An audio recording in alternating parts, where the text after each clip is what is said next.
everybody on this lovely day in Washington, D.C.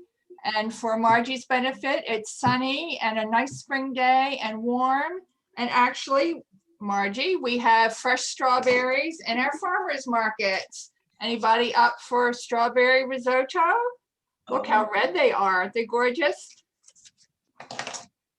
This is the last meeting of our 2020-2021 season, and we're going out in style with a delicious meal that I'm sure we're all looking forward to being prepared by Najmieh.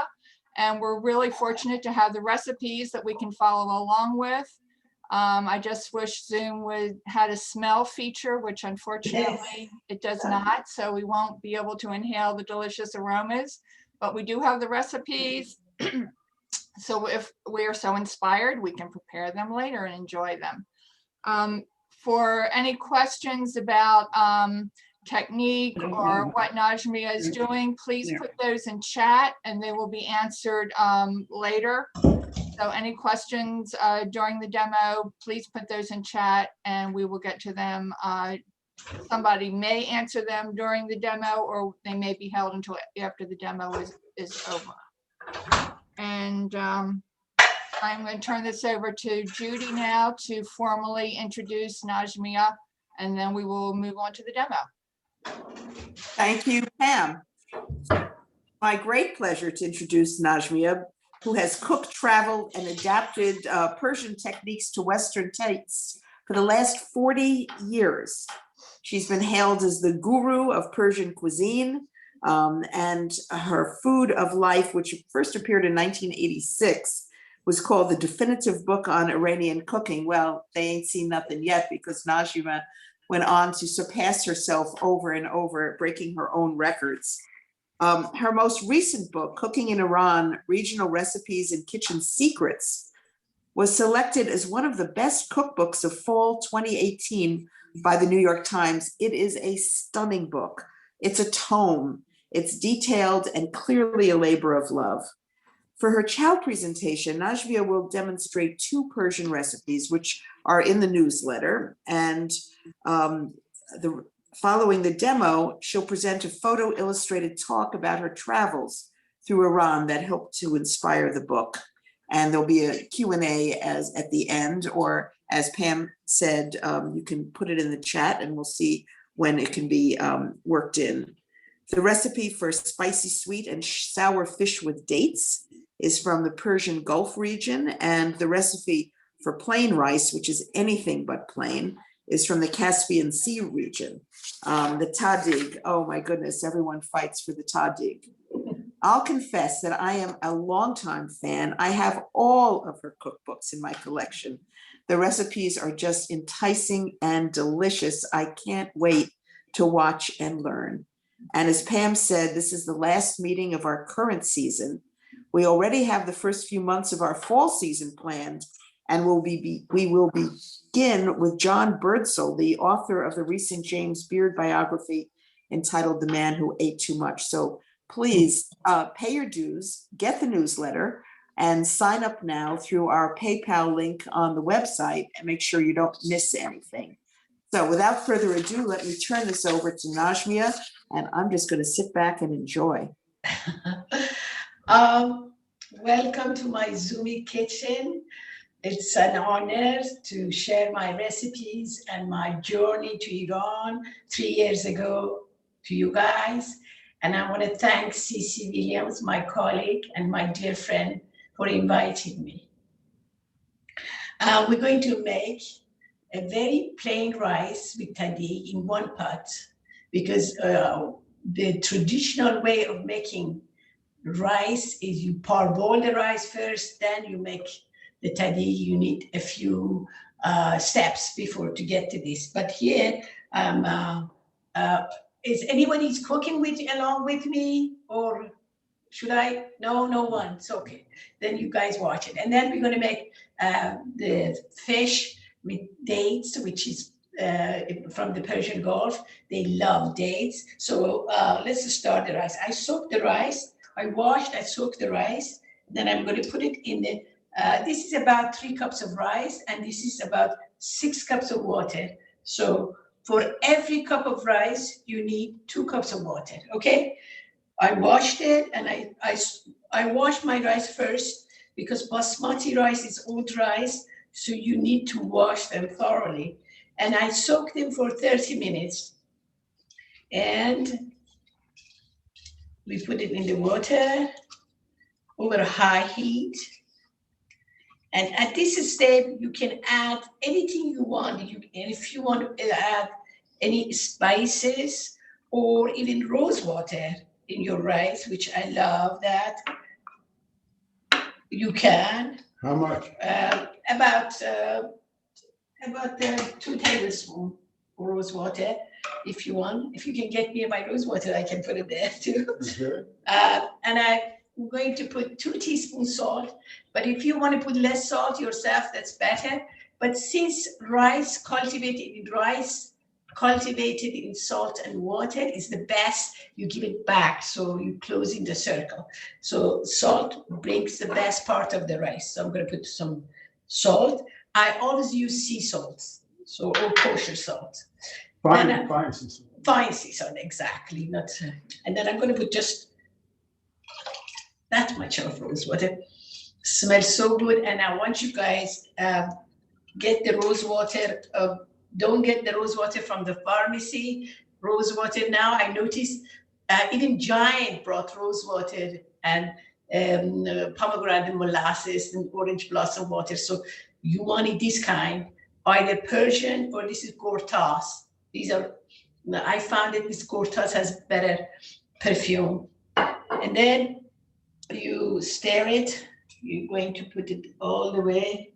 Yeah, that's high. Okay. I was going to put it on the other one, but I thought this is better. And you're going to stir your rice gently because you don't want to break your rice. You know, Persian, they don't like mushy rice. So stir it gently. This is non-stick pot, and you should have a wooden spoon or silicone spoon. So why do you stir it at all? You stir it because you have salt in it. This way you dissolve your salt. If you don't stir it gently now, you realize that at the bottom part, the bottom part will be salty. All the salt goes down. So you want to stir it gently and until the rice, and bring the rice to a boil. So while we are waiting for the rice, I'm going to show you how to make my favorite Persian Gulf quick pickles. So it's one of the delicious pickle, and the secret of this pickle I'll show you, because it takes time to disprint. You put, I'm using Persian cucumber, which doesn't have much of the seeds, and I like the skin. You can remove the skin if you wish. And this is red onions. I find that red onion has more flavor for this pickle. It's very much similar to the pickle that I had in Persian Gulf. Actually, I had it in Boucher. And that is rice vinegar. It's about 4 tablespoons rice vinegar. I'm sorry, it's not rice vinegar. It's apple vinegar, apple cider vinegar. You can put rice vinegar too, but it's apple cider vinegar. And we're going to put about 2 teaspoons, because this is pickle. We're going to put about 2 teaspoons fine sea salt. The secret of this pickle is I toast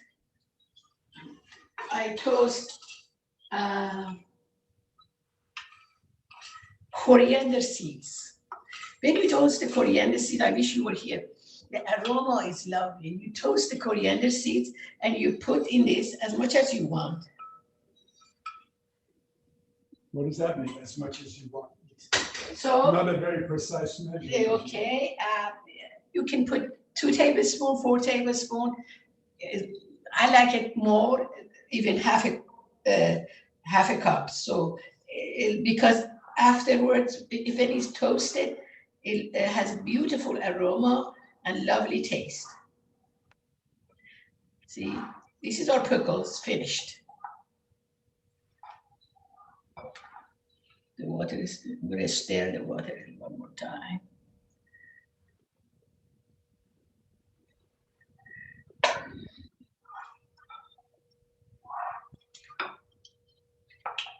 Oh, aroma is lovely here in my kitchen. And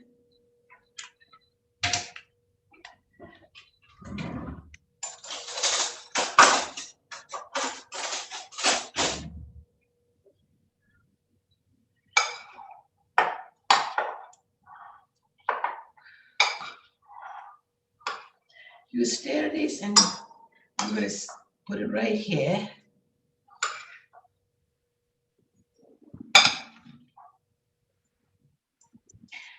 This has, you can make this the day before, but I like it when it's fresh looking.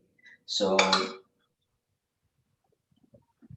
it's crunchy, but and the best things about this, you can keep it, the leftover, for next day. So this is our pickles. It's ready.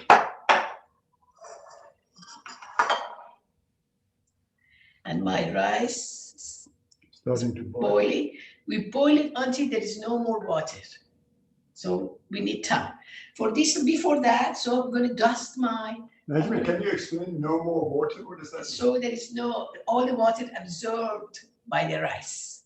When all the water absorbed by the rice, that's the time we reduce the heat when we cook it for another 40 minutes. So for the next recipe, I'm going to, for this recipe, you can use any kind of fish you like, but salmon works very well. I don't like the skin of salmon, but if you like the skinny salmon, keep it. I no skin, no bones, to be sure there is no bone left. And then I'm going to dust my fish. 1 tablespoon flour, any kind of flour. If you're gluten-free, you can have oat flour, or you can have Rice, rice flour. Yeah, rice flour works very well. almonds. No, not almonds so much. Rice flour works. Mhm. So if I make any mistake, Miss Manny will tell you. Najmieh, we need to see the food.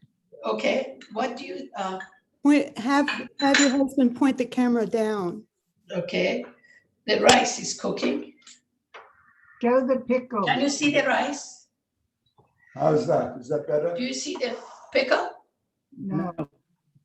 Hold the pickles up. How about that? No, can't see it. You're not seeing that this, it's there. Oh, hold it up to this. How about this? Do you see the pickle? Uh-oh. We don't see it on our screen. Do you see me? Oh, hold on. Do you Oh, that see seems me? to have turned itself off. Hold on. Let's see what's happening. Okay. It's you could playing just on me. Oh, it should be on. It says recording. Watch it. I, How There. about here? Oh, Do you there. see Okay. me? Now You we see can me? see, yes. Do you see That's the a fine- rice? Yeah, but now we're focusing more on you and not. on Do you the- see the rice? We cannot see any of the countertop Wow. now. Wow. well, no, because the counter, how about now? No, Do you see that? no. What am I doing? No, I don't know what I'm seeing it here. It's to do with the audio being off. Maybe turn off the idea that the speaker gets the prominence. I think maybe, yeah. Let's see. Well, What's going on? Do you see me? Yes, Okay. what if we do this? Do you see this? that, now, yes, now we can see all the food. yes. Okay, the rice is cooking, and this is the pickle. Okay, but when you begin speaking, Uh-huh. it centers you in the screen. I think, Pat, the solution is to turn off the focus on the speaker. Uh-huh. That's good right there. Whoops. Yeah, that's it. Just hold it, darling, for just Yeah, I a few can do minutes. that. You got- Okay, you see the rice is cooking? No, No, they don't. Because it turns itself off. because of the sound. I think it has to do with, How about now? the problem is they're trying, someone's saying something. There is a second camera still. Yeah, can't you see the second camera? I don't have a view of that other camera shot at all. I can see it here, so that's weird. So I'm why going to don't turn we- off the why video don't we, and turn it on again. darling, Still not? how about just using this? I can turn this one off, Yeah, sure. just using this one.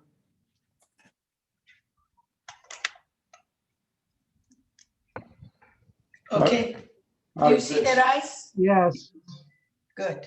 That's fine, yes. You see the pickle? No, You see the pickle? hold it up, so. You see, it keeps trying to focus on you. Okay. They don't see the pickle? Nope. Okay, do you see the pickle? Yes, now we do, we can see all the elements. Okay, good. All the elements. But as soon as you moved it, then all the just food hold went my- out just- of the camera shot. Darling, just hold it. Yeah. That's it. okay. Okay. Okay. I have flour, turmeric, I think if we're going to do this manually, I have to turn off the follow feature on this. salt. Just hold 2 minutes. No, it doesn't show it. You see, it's trying to adjust for that. I put salt and pepper, freshly ground pepper. I grind everything this morning. Doesn't work. I'm just gonna do, why don't you just focus it here, darling? But the problem is, it's trying to adjust for that. There it is. Now it's adjusted. Okay, And it goes back. As soon as you talk, it goes back up. okay, I think the solution is to turn off the speaker focus. uh-huh. And Pat can do that. If I turn off the, That it should focus on the speaker. Okay.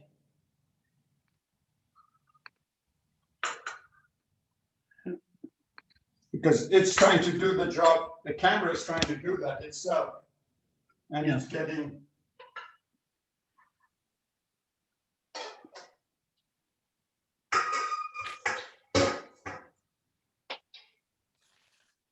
I don't know how I can override that. Okay, let's just focus here, darling, to Yeah. show them there's no Yeah. problem. Okay.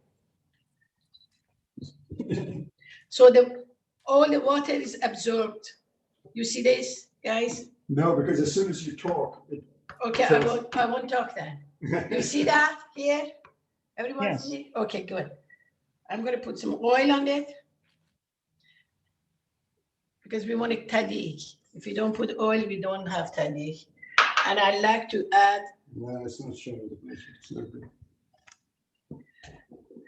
Let's see. why don't you, I don't understand. concentrate on this, I don't right? understand why they don't see this view. My June, why don't you concentrate on this? Can you see this view? No, Focused on the rice? I mean, I can see it here. I don't know why I'm seeing demo. It's weird. There is a second camera that's focusing on the food. In gallery view, it does show up. You have to look for it. Yeah, And then if the audience will turn off speaker view and turn on gallery view, that they'll be watching two little pictures, but at least they'll see both things that are trying to focus.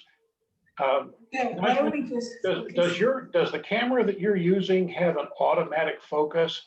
Because it seems like the camera is automatically drawn to your face when you speak. yes, that's what it's doing. It automatically moves. Okay, that would have to be turned off at the camera. Zoom can't do that. Okay, I can try and do that. Hold on a second.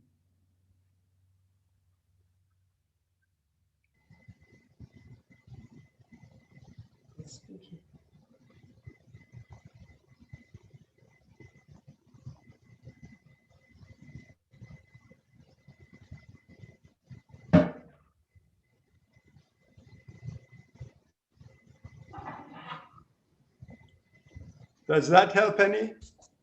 No, I think I have to turn that off under more. Hold on. Settings.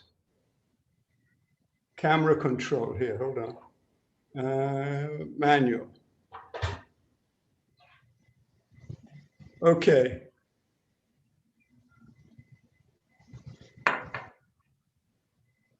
All right, try that now.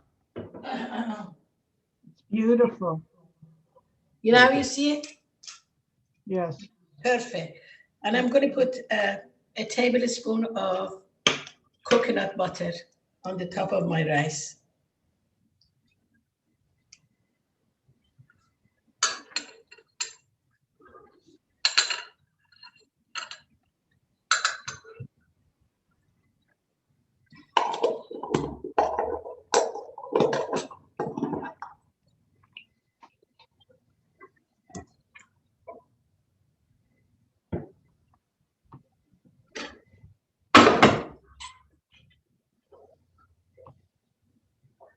Okay. See, this is the rice now. I'm going to steep the rice for about 40 minutes. Before doing that, do you see me or not? Yes. They see, oh, perfect.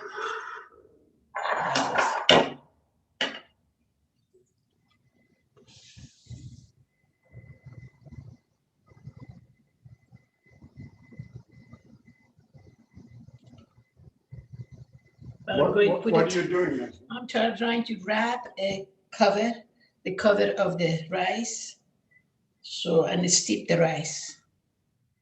Why do you want to wrap? Because this remove the steam, it prevents the steam to escape, so the rice cooks inside. Steep the rice. Won't the lid do that? No, you need to have a towel so the absorbed oil steam. Okay, guys. In 40 minutes, we're going to have. You want me to take that? Technique. No, I'm going to do it.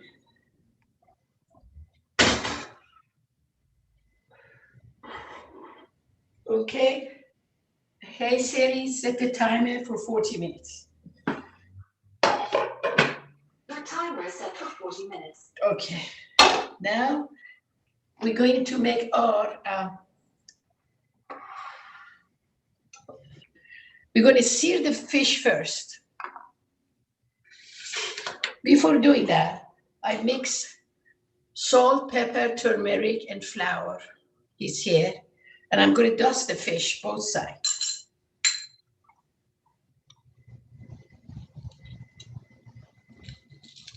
And ask Uh-huh. if at one of the participants' suggestions, I've changed the view. And I want to know if everyone is seeing it. Okay, everyone seeing that? Yes. Yes? Particularly, Sheila, do you see what you recommended? Yes, I see that she's dusting the fish. Okay. Okay. Okay, great. I'll shut up. Dusting the fish. Okay. In fact, I see two views of it, on the right and on the left.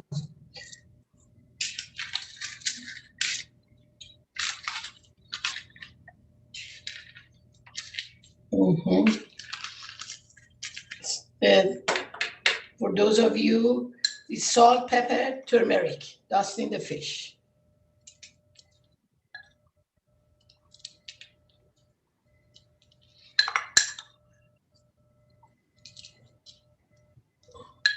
I'm going to sear my fish first. That's a very easy recipe to make. Doesn't take long. I'm just going to put a little bit of oil. Do you see this, the pan? Yes, Okay. Should be all the way. Working with it. Should cut. So if you have any question for me now, you have any concern, I dust the fish with salt, pepper, and turmeric. I have cayenne and I have fenugreek leaves. want to show you, this is a very special leaves that Iranian use a lot. Please buy from Iranian store because I bought it from other store. It wasn't exactly the same leaves. So this fenugreek leaves. Dry you can get fresh too if you want, but I found it's like two herbs like mint and fenugreek is the best when they're dry. When they're dry, they are more potent and it's more aromatic. So this one, we're going to put it afterwards. And I peated the date and I sliced them, 5 dates. And I have some jalapeno because in Persian Gulf, they use a lot of spices. Someone says that they buy fenugreek leaves from Rodman's. Uh-huh. The Rodman's a kind of magic store. It has everything. Oh, perfect. And I have cilantro, about 1 cup. You can put as much as you want. And another thing I have is I'm putting cayenne. Cayenne is it hot enough? You can swirl your thing. Yeah. And I'm using cayenne. I'm supposed to go as 1 teaspoon, but my husband doesn't like too much spicy, so I'm going to put it about 1/4 teaspoon. But 1 teaspoon make it much more tastier. Well, don't do it for my sake. Yeah, well, I mean, because do it as the recipe says. And I have vinegar here. This is interesting about this recipe. You can find this recipe in Persian Gulf as well as in North Iran by the Caspian. They use sour orange, vinegar, or tamarind as a sour agent. So, and the date is the sweetness. By the Caspian, they don't use dates. By Persian Gulf, definitely they use date. They use date in every recipe. Okay, we're going to sear the fish. It's not hot enough. I'm sure it's on. Yeah, it is on, darling.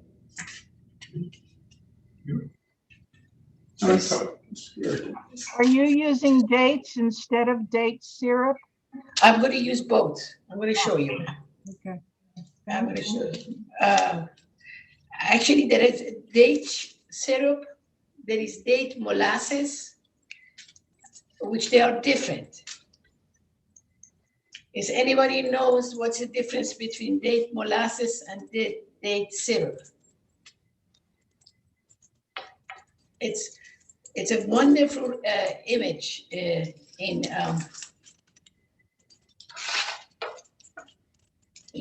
by the Persian Gulf in Bushehr. When I was there was a season of date.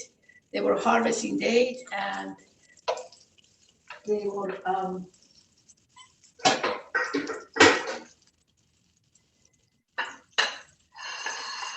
harvesting date and they stack all the dates over each other in a big basket, and the basket has a special hole, goes to a big bowl. And when the dates are fresh, when you stack one over each other, when they stay for 24 hours, all the syrup goes down in this bowl, and that's fantastic. The real date syrup is delicious. But date molasses is they cook the dates and they pass it through sieves. So that's the molasses. That's the difference between the date. You have some of that date syrup. Yes, I bought these from Whole Foods. This is date syrup. And I'm going to put about 2 tablespoons in my rice vinegar.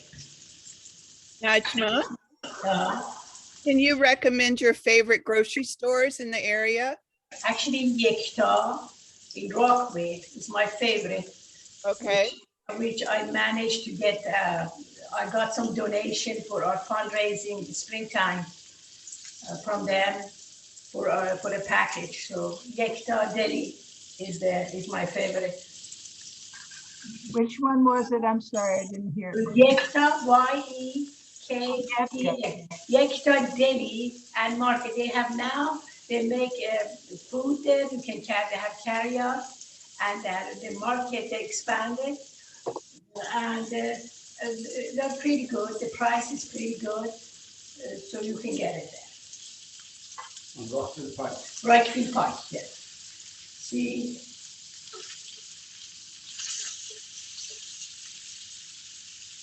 I sear the fish.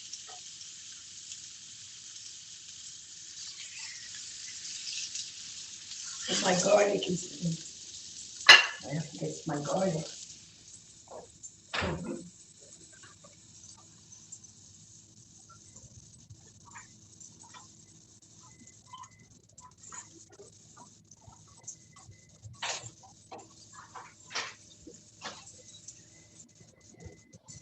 And Najma, Yes, the rice that you're using, was it pre-soaked?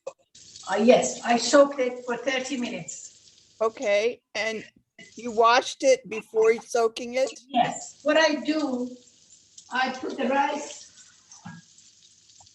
in here. That's it. I put the rice in the sieve. I wash it and put it in the sieve and I soak it like that. So when I want it to, I lift the rice this way, okay? Great. And what kind of rice do you use? Yes, I use Empire rice. I think it's the best one. Empire, EMPIRE, Empire. They have 10 pounds and 20 pounds. And I get the rice and then I put some salt in it and I put it in the container and I keep them. Okay. Thank you. We sear our fish. I'm going to put it in a plate. Do you see that?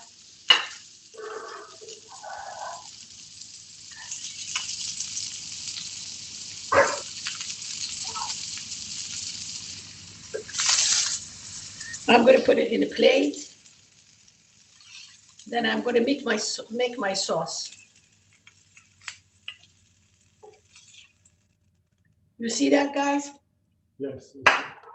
Okay. Now I'm making my sauce. I put about 5 cloves of garlic, which I already grated, peeled and grated. 5 cloves.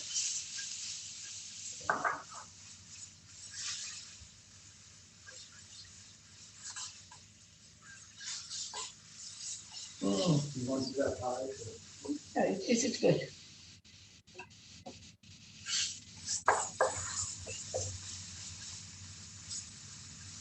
While I'm waiting for that, I'm going to put about 2 tablespoons of syrup in my vinegar.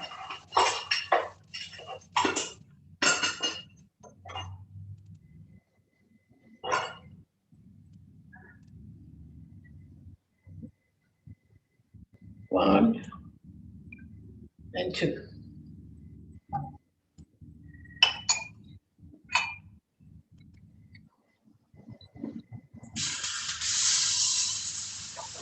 Can you smell that? Oh, it smells so good here. We put a little bit more right. The smell of fried garlic is so good. Najma, what do you think about baking the fish? You can bake the fish. You put this, put some oil. Yes. Put the fish. Saute I like to saute the garlic, but you can, if Yes. you don't want to, you just grate the garlic, put it on top. You can do Okay. that. And I'm going to put half a teaspoon cayenne. And I'm going to put my apple vinegar. You can put all these things in your baking sheet. I have done it too. It's shortcut. What temperature do you bake it at? 350. Actually, if you want it 450, for fish, if it's higher heat, shorter time is much better. So what do you suggest? 450, about 15 minutes. It depends what kind of fish you have. What kind of oven? What can 450? Okay, we have fenugreek, we have garlic, we have cayenne in this. I'm gonna add the dates.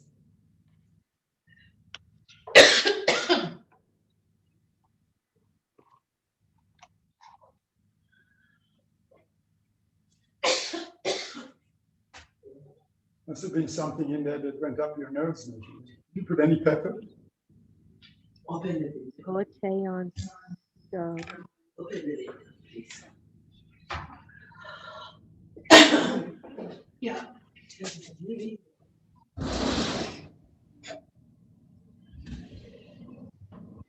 Okay.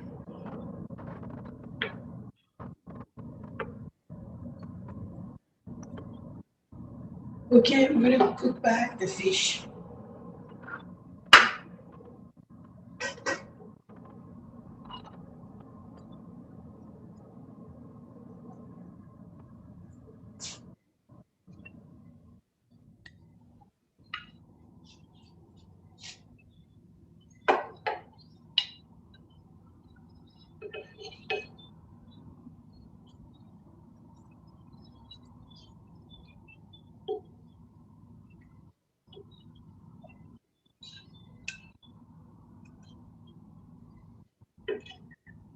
Okay. No problem. We're gonna let it simmer until the sauce thickens. Yeah.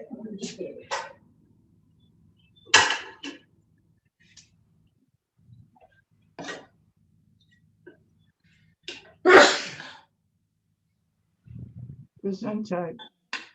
Okay, Thank you. this is,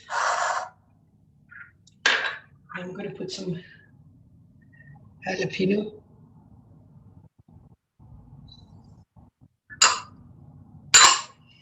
At the end, before serving, we're gonna put some, 2 minutes, I have to come back. Okay.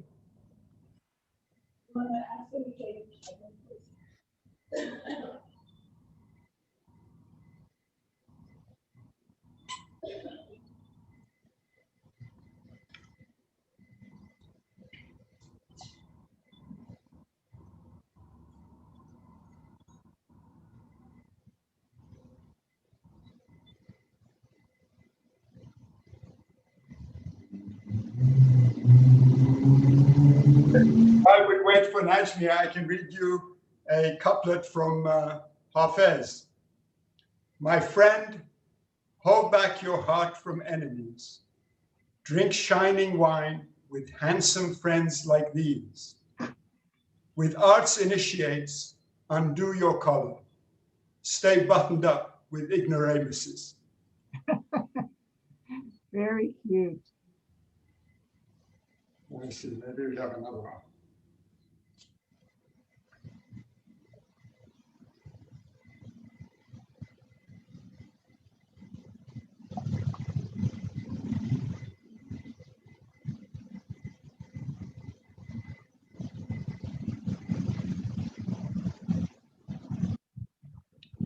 Here's one from an Iranian poet from the 14th century, Jahan Malek Khatun, a woman, princess.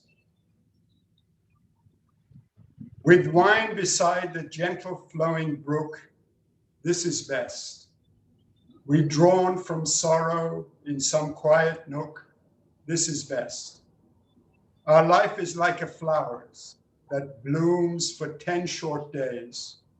Bright laughing lips, a friendly fresh-faced look, this is best. Okay, we have the chef back. Right, it's time to finish. Yes, yes. It's good to have husband to read poetry. You don't cover your fish? No.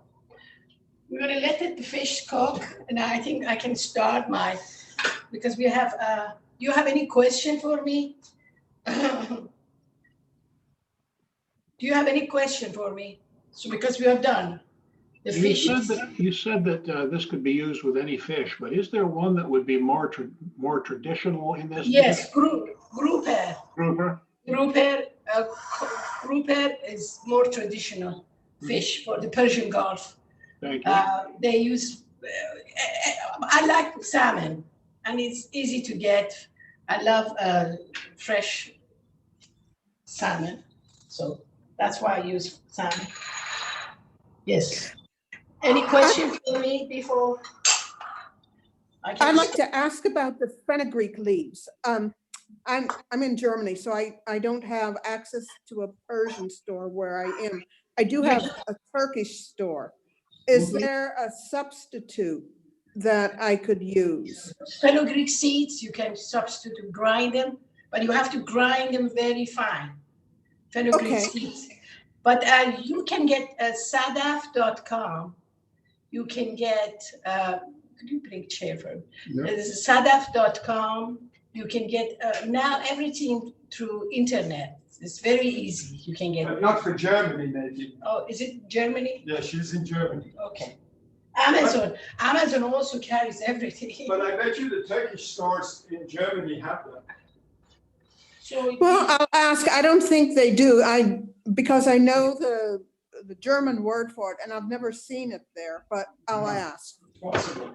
Yeah, because during 16th century, Ottoman Empire, they brought Persian chef. So there are a lot of similarity. Like we bring Jack Pepin to America, they brought Persian chef for Ottoman Empire. Okay.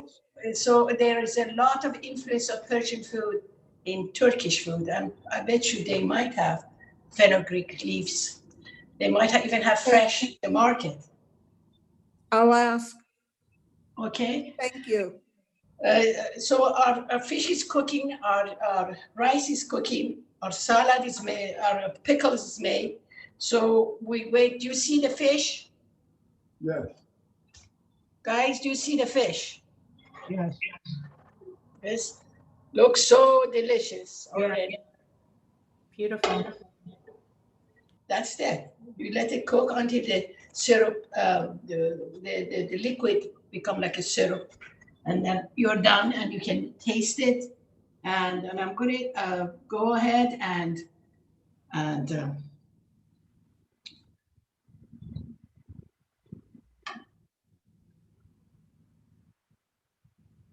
okay, darling, can we start there?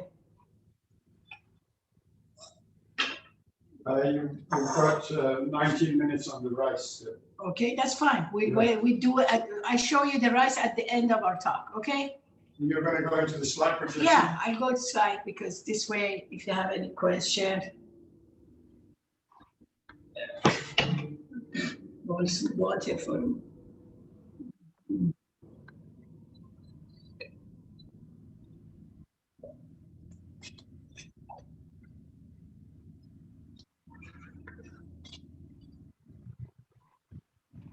Okay, I'll get you working. Okay. I want a hot water. Is it ready? Yep. Okay. I have to see if they see the slides. Also, you see the slides, guys? Yes. You see my mom next to me? Yes. Okay. I was born and raised in Iran. I always loved to cook, but my mother wouldn't allow me in the kitchen. She said, go to university, get your education. You will have plenty of time to cook.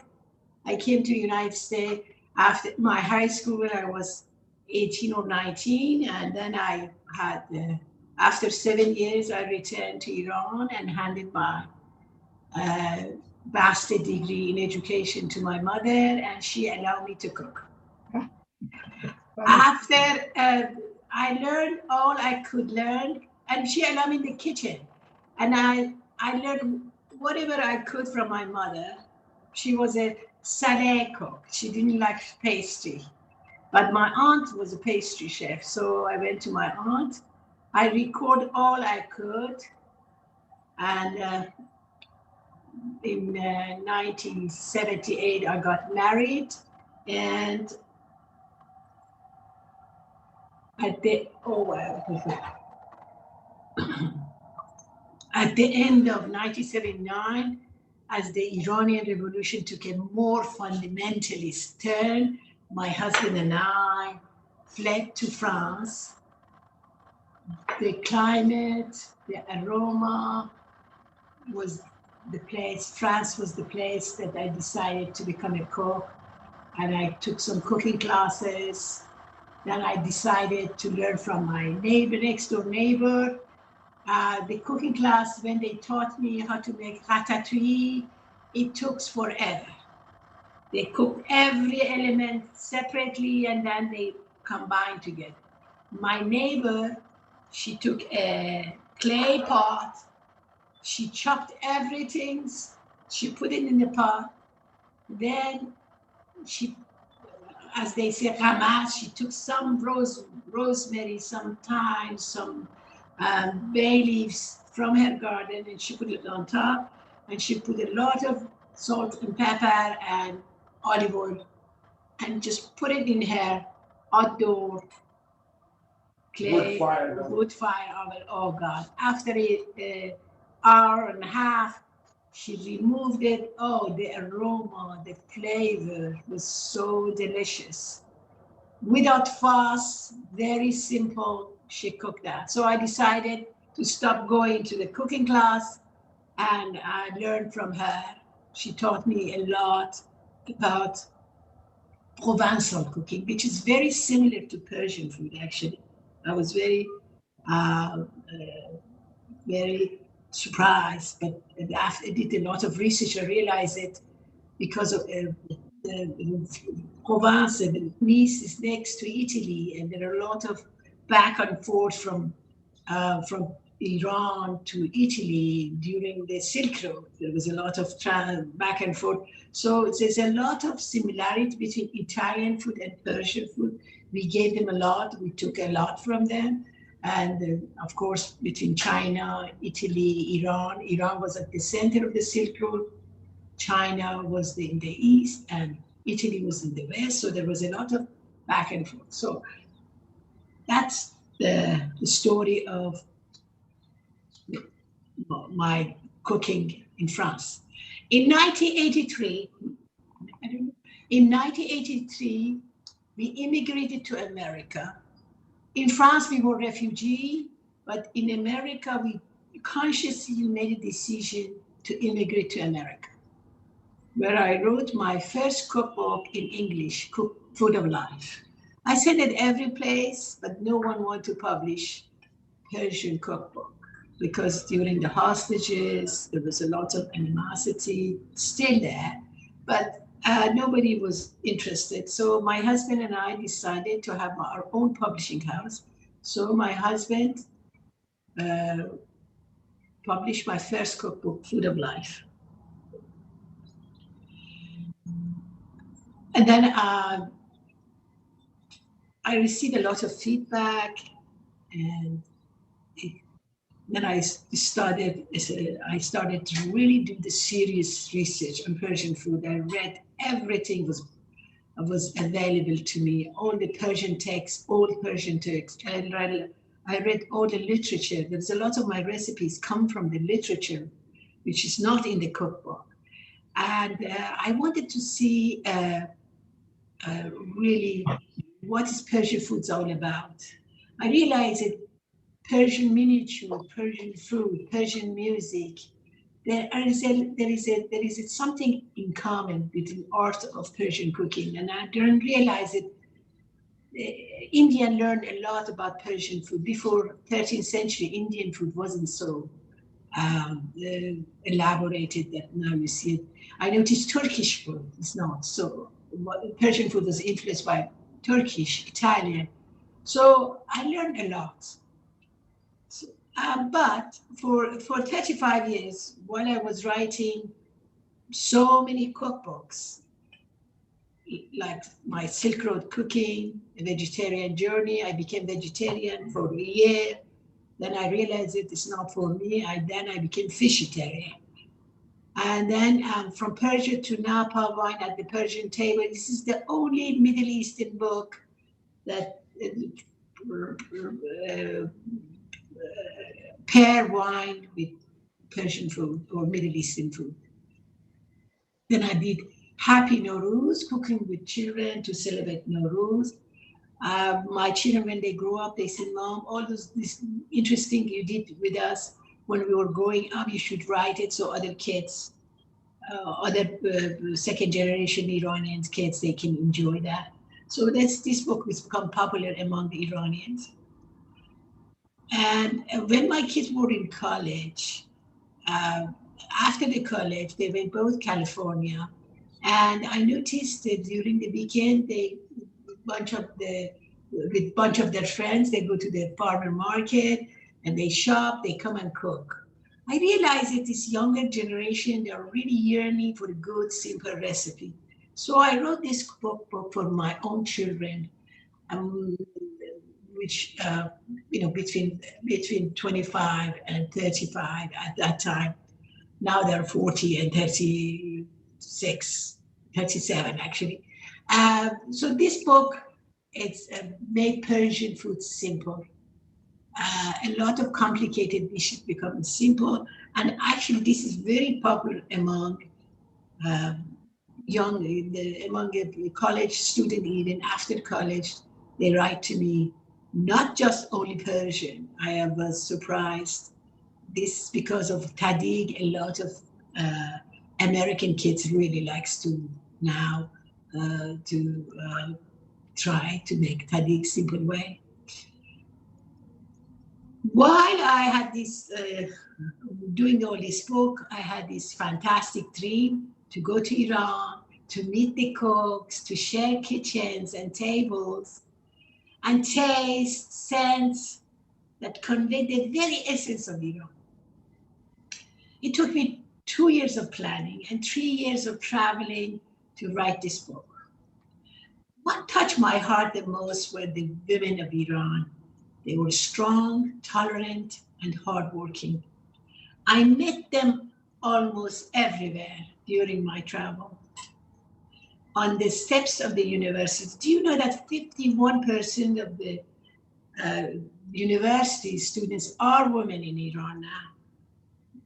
And they are, after revolution, because there was a lot of suppression, I think they work harder, and they accomplish more and more than before revolution. I met them in Caspian at the rice paddies, in the field, tea field, in the saffron field, in barberry groves. Do you know that saffron and barberry grows next to each other in northwestern Iran, in Khorasan? Standing in bread lines after a full day of work, weaving carpet while taking care of their kids at home, going to market. They're buying cash. Cash is a sour agent, doesn't have much of fat, is a byproduct of milk. The milk become yogurt and yogurt become cash, and the cash become black cash, which is very sour. They're selling it in this market, green cash, white cash, and black cash, which is one of the wonderful ingredients of Persian food. I'm going to reduce it. Yeah, so it doesn't.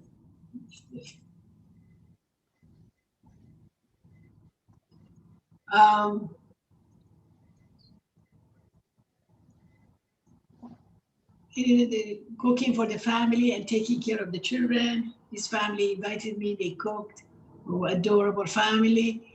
And she's making bread for the whole village. And she's making bread for her, or for village. Taking home fresh fish from the market.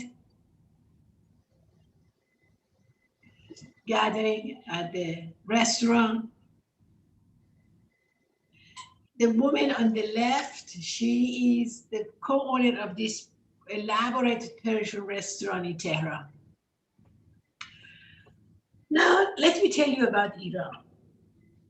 Iran is divided in several plateaus, separated by high mountain ranges running west to east and north to south.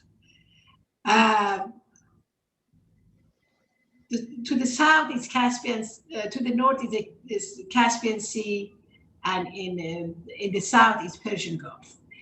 Each region has its own climate and its own ingredient, and as a result have their own food culture. That was fascinating for me. I wanted to see the diversity and commonality of these regions.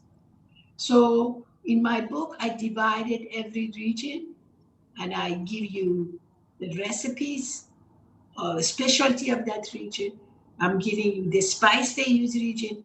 I am using the sometimes mentality of that region, which was fascinating.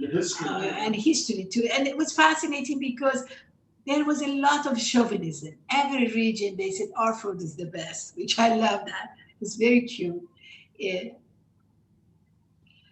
I started my first trip in Tehran. I am from Tehran. Tehran is a capital of Iran. It's very cosmopolitan, like any major cities. Greater Tehran has a population of 16 million, perhaps now more than 16 million. It's very cosmopolitan. You can get best Chinese food, Japanese food. You can get best hamburger and pizza. So it's very cosmopolitan. Any kind of food you want is there. And it's very delicious. I was very surprised. But not Persian food is the main source of food? No, the people at home, the youth eats a lot of fast foods outside. But the best food you can get still in these countries is food at home. This is a Tajrish Bazaar in north of Iran. I want to see this north of Tehran. Yes, north of Tehran. I am cooking sheep head and trotters. They call it kalle pache with Agha Ismail in his restaurant. I'm going to show you some photos of street vendors. These photos was taken early 1900s. So I wanted you to see the differences between Tehran of 100 years ago and now. It's totally different. Rice with lamb kebab is carrying. Ice cream peddler, fig peddlers, Barbary rice peddlers, bicyclists delivering stacked trays of cholo kebab, rice with kebab on bicycle. How does he do it? I don't know. Go back 100 years ago, ask him. And this is Alborz Mountain, which is very interesting. Tehran is 15 minutes to ski resort and 1 hour to the sea by the so Tehran has a very special geography. Here I'm cooking with Zari Khanum in Rasht. Rasht is one of the major cities by the Caspian, which I love. This is the Rasht daily market. Fish market. They have white fish, like rockfish, branzino fish. That's very common in this area. Garlic. Garlic is everywhere. Every dish by the Caspian, they have garlic. They eat so much garlic. And baby garlic. They even have baby garlic, which is like a walnut. It's so tasty. On a typical Caspian table, you see fresh garlic. They put garlic in every dish, and also they serve fresh baby garlic on the plates. I love that. This is black garlic. This is pickle. When the garlic pickle for 7 years become black and sweet, which is if any Iranian serve you black garlic, you must be very dear to them, because they don't serve it because they have to wait for 7 years. What I was surprised by the Caspian, at the market you can find all kind of varieties of eggs. Quail eggs, duck eggs was big, and besides chicken eggs. So it was lovely to see that. And even fresh duck, and you can get fresh duck, fresh chicken, fresh quail in the market, and their eggs. This is my favorite. You smoke the eggplant with a lot of garlic, and then you add eggs. And the key element in this recipe is turmeric. You have to add turmeric. Turmeric adds a flavor to roasted eggplant that's wonderful. Eggs, of course, again with fresh tomato. Up to 16th century, Iranian did not have tomato. The Portuguese brought tomato to Iran from the New World. So we did not have, like Italian, they didn't have tomato, we didn't have tomato. Garlic chives omelet,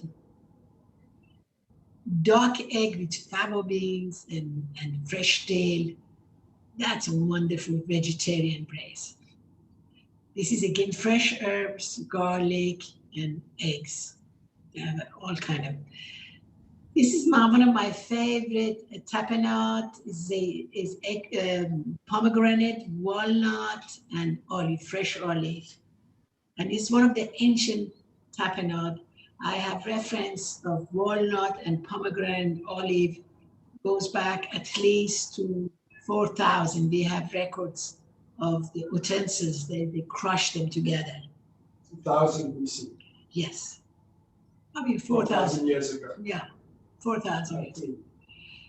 I would touch by this site because these days you see so many misinformation about Iran and Iranians. I don't want to see that side of kindness and gentleness and love. So I was very impressed with this husband and wife. Didn't they invite you? Yes, actually, I was so impressed and adored them and took picture. And they told me come to lunch. We were 4 of us, my driver, my photographer, and my assistant. She took us to, and she cooked for us. We had a fantastic meal. The hospitality of Iranian people is. Najmieh, your rice timer is up. Okay, I have to wait because this is important when I'm going to wet this towel.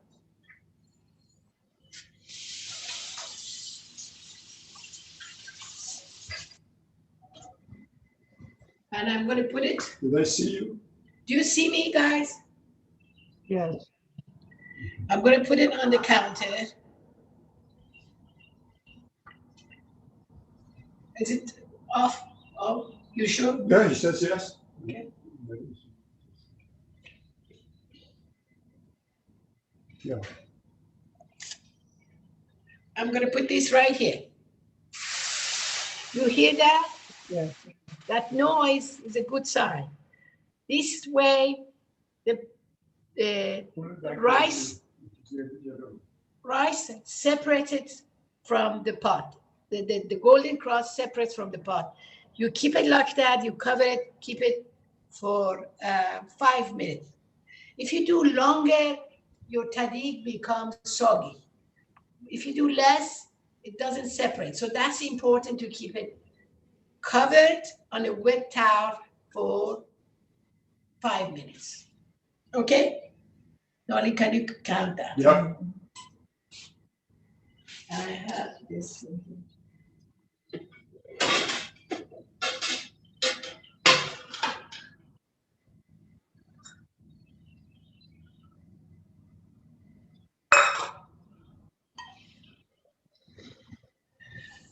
Okay. This is duck pomegranate braise, which is most beloved dish in Iranian culinary tradition. They cook the duck in pomegranate juice, and they grind the walnut with garlic and onion and fry them together and add them to the pot and cook it very slowly for 3 hours until the duck totally cooked. So duck fesenjoon, which is a sweet and sour, is one of the favorite Iranian dish. And they serve this over rice. Rose petal. Rose petal is one of the cherished spices in Iranian cooking. We use rose petal a lot in our spices. This is a restaurant in the Caspian. Do you see that double layer of Tahdig, Golden Cross? We had kebab. It's marinated in pomegranate juice and herbs for 24 hours, and they cooked it on open fire. And the rice and the fish and all this trimming was so lovely. This is a castle in Fuma, we're still in Caspian. Famous Fuma scone. On the road to Azerbaijan was most beautiful road. And all this wildflower, actually it was month of May. I think it was the month of May. The weather was so lovely. Everybody was picnicking outside. Iranians love to picnic. They love to eat outside. So we see a lot of people eating outside. And on the road to Tabriz, every stall makes this yogurt chickpeas soup, which vegetarian, and some of them serve cold, some of them serve warm. And they serve it with kebab, fresh kebab. Now in Azerbaijan, I am making stuffed grape leaves dolme in Tabriz with this khanum and her daughter. Tabrizi meatball is one of the most cherished meatballs because you cook the rice, you cook the chickpeas or the split peas or potato, you combine them together with herbs and you use ground lamb, you knead them for 5 minutes, and then you fill them with fried onions, cooked eggs, apricot, prawn, barberries inside. And then you simmer it in the broth until it's well done and so delicious. And it's an art, really. In Tabriz, the family that I was cooking, they roll out a beautiful carpet under an old fig tree where we had our lunch. It was most beautiful. They had one fig tree, a small backyard, and they removed their carpet from outside and put it under it and serve us. They came from a very humble background, but they had a very big heart. I am bargaining in the bazaar. Look at this sweet potato. They are so large. They are street foods in bazaar. With the beets and the sweet potato are very common street food. Kebab on the grill in Jalari restaurant. In Tabrizi are famous for their kebab and the way they make the different kind of kebab and the marination it's very special, the most delicious kebab. And they invited us as soon as they met me and I told them what I'm doing. They invite us to the kitchen. So the chef shared a lot of secrets with me how to make good kebab. So it's in the book. And this is a carrot halwa from Urumiyeh, which is carrots and walnuts. There's no flour in this. Carrots, walnut, and pistachios and almond as decoration. This is a street food halwa. You can find it. 5 minutes is up. Okay. Good. So I'm gonna.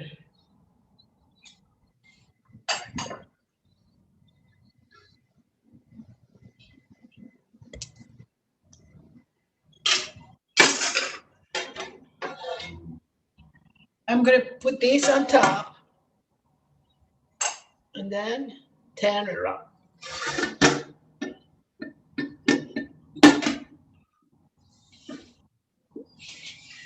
And when I was at Martha Stewart, as Martha Stewart said, this is the moment of truth. We can make it better. Is it good? Yep. Da-da-da. This is your taddy.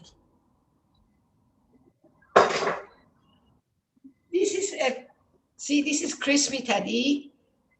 The taddy you see usually is very golden because they have saffron on top. This doesn't have saffron.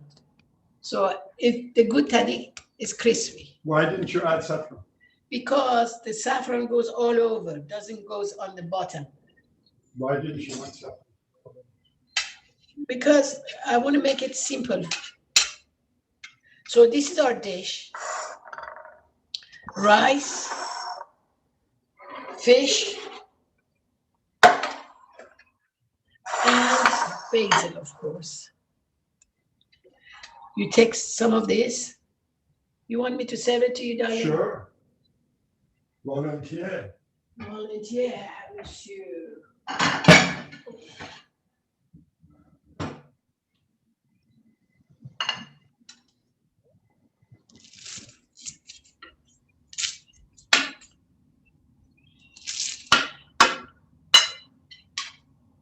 You Not serve too it much like rice. that. All about شمال کوتابی.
Good.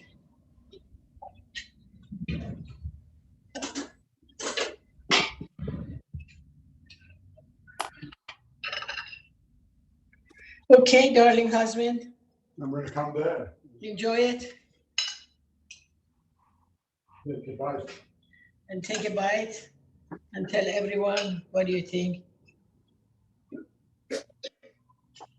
Okay. The rice feels correct. The fish is tender. The dates are tempting. Here we go. The cucumber here. Mmm. It's good. So sorry that you guys cannot taste it. Whoa, it's spicy. Even though I put, if you like the spicy, I love the spicy food. Very good. Okay. Now we had our food done. I said, okay. Well, this is carrot halwa, okay. A cafe shop in Tabriz. The old man with their hookah and the young with their iPhone. You see that? Now we're in Qazvin. Qazvin is famous for their grapes. They have 100 variety of grapes, and they have the best long green raisin. If you go to the Iranian market, you should get long raisin, green raisin. It's so tasty. It's not sweet, it's not sour, it's chewy, it's wonderful. This is a famous rice they call Qeib Nisar. They use a lot of rose petal in it. They make it with lamb or chicken. And this is candied orange peel, carrots, and chicken and rose petals, and It's so good. You make the sauce, you make the rice. At the end, you combine them Used to be a together. capital. So they have Yeah. fancy food. Yes, Qazvin used to be capital of Iran, so there has a lot of Before Isfahan, before Tehran. unfortunately. And the famous baklava is a layer of pistachio, a layer of almond. But because usually baklava, you put one layer of almond, Persian baklava. The Iranian, they don't use walnut. Their baklava is always with almond. And I make my own dough. I don't like to use filo dough, but you're welcome to use filo dough. And then something about this baklava was special. They use almond and they dilute rose water with saffron, they mixed with the almond. So the almond was layer of saffron, rose water, almond, and layer of pistachio. And the syrup was honey, which was lovely. Hamadan is one of those oldest cities, ancient city in Iran.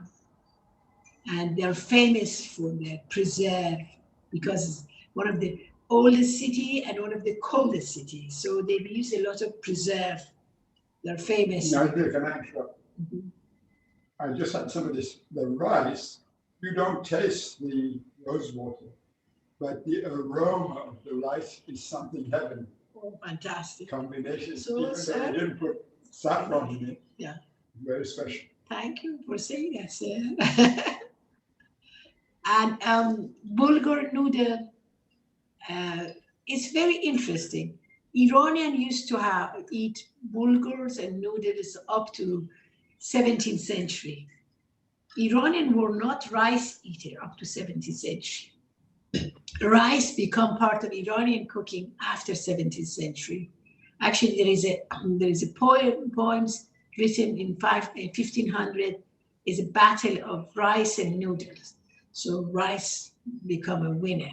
So it's very interesting. Rice originated in China and noodle originated in Iran.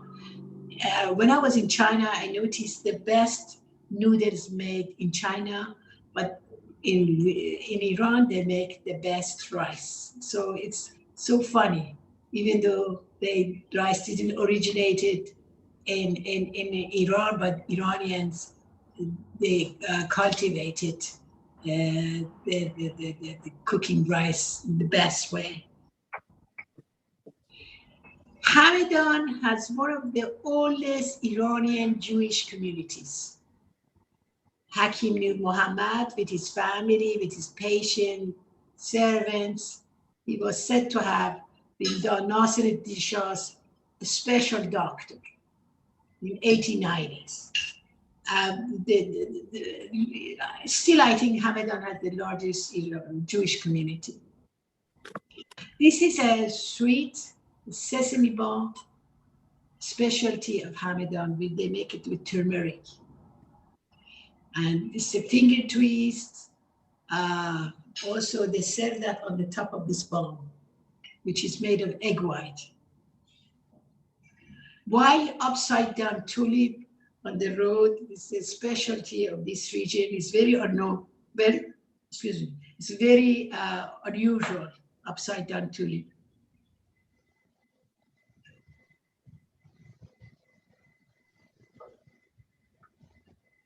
Walnut and sumac meatball, it's one of my favorite. Iranian, they have so many meatballs, every region. They make chickpea meatball, every region of Iran. They give different flavors. So it's such an art to make meatballs. So in my cookbook, I have a lot of meatballs. I love meatballs. Iranian they have this nomadic background. So Kurdish are one of the tribal region of Iran, and their food is very special. Leila, she was a cook, a Kurdish cook. She cooked with me all day. At the end of the day, she dressed up and she said she wanted to take a picture with me. So this is a tarkhine. is a very famous Kurdish soup. They make a tablets of dry ingredient of bulgur yogurt. It's dry. Then they soak this in water and they add herbs. So it's a ready-made soup. But I give you the fresh ingredients to make your own soup. Or you make your own. Yeah, and also I give you the tablet too, how do you make it. What I noticed, the meatballs in Kurdistan was different shape than rest of Iran, and the flavor was wonderful. I love the stuffing. In Kermanshah, they make so many variety of stuffed vegetable. This onion, baked onion filled with rice, it's wonderful. Another dish which I loved all the Kurdish food, was white bean braised. This is white beans with a lot of chives. That's all. You can cook it with lamb or you can cook it with chicken. It was so much, it was very flavorful. Another dish which I'm going to make it for fundraising for Ledam is saffron barberry braised, served with saffron rice and golden cross tadik. Actually, the tadik will be very crispy. This is a very delicious dish. A Kurdish wedding in Kermanshah that is 1940s photo. Kermanshah is famous for its rice cookies. When I enter to the store, no one look at me, but they whisper the ingredients and the secrets of the recipe. So I have the recipe in the book. A nomadic family on the road to Isfahan. Isfahan is famous for his woodworks and miniatures. Architectures. Sorry, I think I had a cold or something. No, I think it's just allergies. Maybe. This is saffron yogurt lamb neck. They cook the lamb neck all the morning. They remove the bones. Then they beat the yogurt with candied orange peel, rose water, and they add it to the lamb. And then they serve it, they caramelize the barberries, pistachio, walnuts, and put it on the top. This is one of the most delicious dish famous of Isfahan. Chickpea meatball with tomato sauce, which I loved it. Carrots with chickpeas is another patties which I loved it. Preparing the soup for the day of remembrance in Ashura. Isfahan has the largest Armenian community. Armenian was invited, there was invited by, was it invited by? No, I think invited is the wrong term. Okay. They immigrated. Right there. Well, I would say, because they were very good with their handicrafts. So they came there and was it Nasser Ali Shah? But Nasser No. CHoW Abbas. CHoW Abbas created community for them, and they did a lot of handicraft in Iran. Now we're in Khorasan. Khorasan, which is in northwest of Iran, is the center of saffron. Northeast. Northeastern Iran. I'm glad that you're here, darling. Northeastern Iran is the center of saffron, because as the French said, terroir is just right for cultivating saffron. You need special climate to cultivate good saffron with good color and aroma. This is saffron crocus, should be purple crocus saffron flower. The inside is the stigmas, the orange one. It's very labor intensive because they have to remove by hand, one by one, the stigmas. And the result is this. This is all the stigmas removed from the flower, and they bunch them, and then they dry them. What they do with the flower, I noticed, was lovely. They give it to the lamb and sheep in the region. That's why The leftover petals. the residual of the leftover of the petals, they feed the lamb and sheep. That's why the special kebab, the lamb rib kebab in Khorasan is very famous because of the aroma of saffron in the lamb ribs. They marinated also in saffron, which is double saffron, and it's lovely. Barbary Grove, Barbary is, I think, I haven't seen any other cuisine. I think it's special to the Iran, barberries. But I saw in China, they use it as a medicine.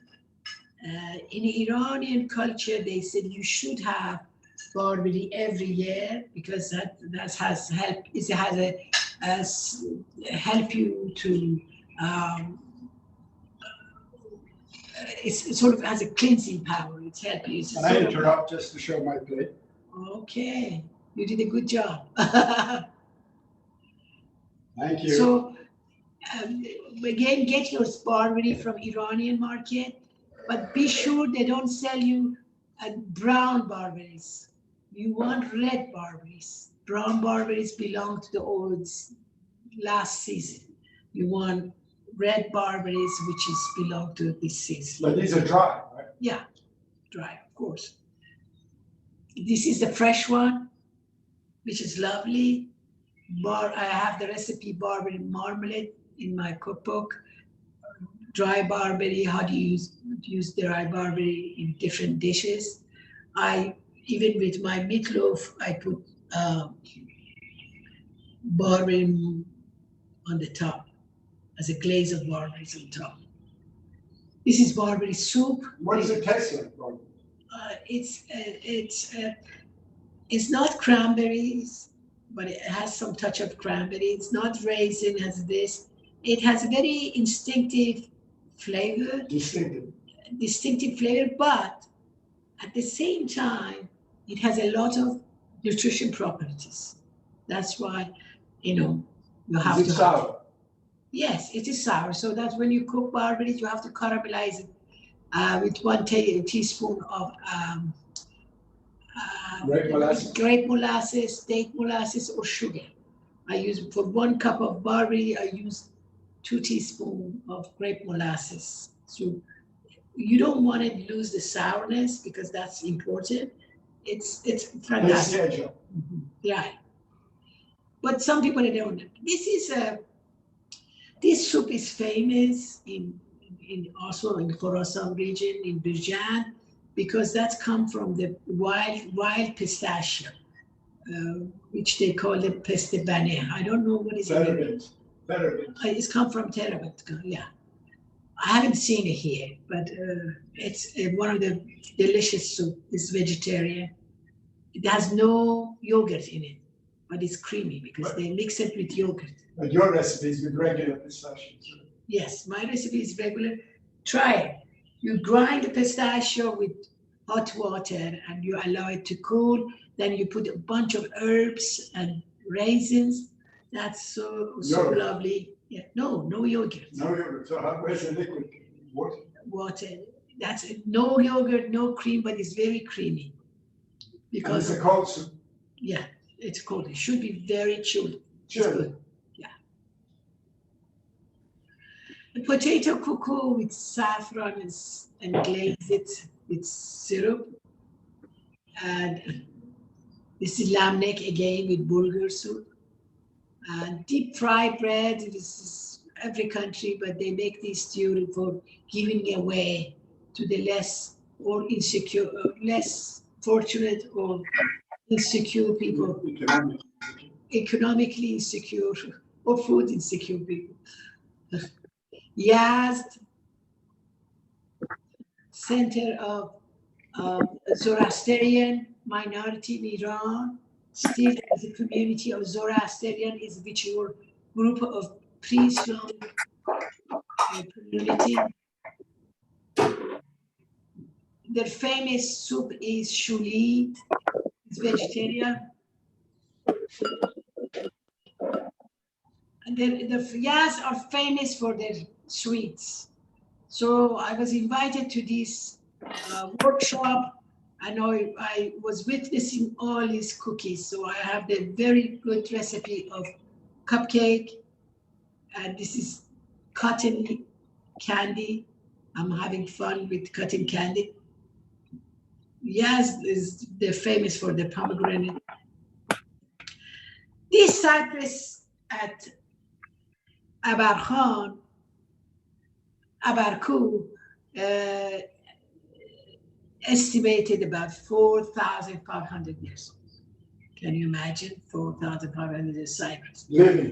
Living, that's right. And this is during harvesting the pistachio in Kerman. Actually, Kerman make the best pistachio. Actually, American pistachio seeds originally come from Kerman. That's why they call Kermani pistachio. In California, there is a region they call it Kerman pistachio. On the road to San Francisco. Yes. From LA to San Francisco. Remember, we took a picture of that. You should put that into the slide. I love the way he's hugging his fresh pistachio. This is pistachio and pomegranate meatballs, pistachio, lamb, rosewater, saffron, and fresh dill. They're famous. This is a famous cookies. Kuluche is stuffed with dates and pistachio. Walnut. This one. And walnuts. They have different kind. Sistan and Baluchistan. She's my host. She was a lovely woman. She came to the market with me. And we went to, she took me to this spice shop. All these guys, they were very computer savvy. At the same time, they knew a lot about spices. They said we make spices a lot. This is me. I'm taking picture of all these spices. They stuff the fish and then they wrap it in a wild palm leaves and they grill them. The flavor is so. Is that a sardine? Yeah, but you can do any kind of. They did it. Their sardine is so big there. She, mother and daughter in Baluchistan, Charbahar, they are making date cake. They're mixing dates and flour. Now we're in Shiraz. Inscription on Cyrus tomb in Pasargad, according to Plutarch, the Greek biographer. Oh man, wherever you are, whoever you are, and from wherever you come, for I know that you will come.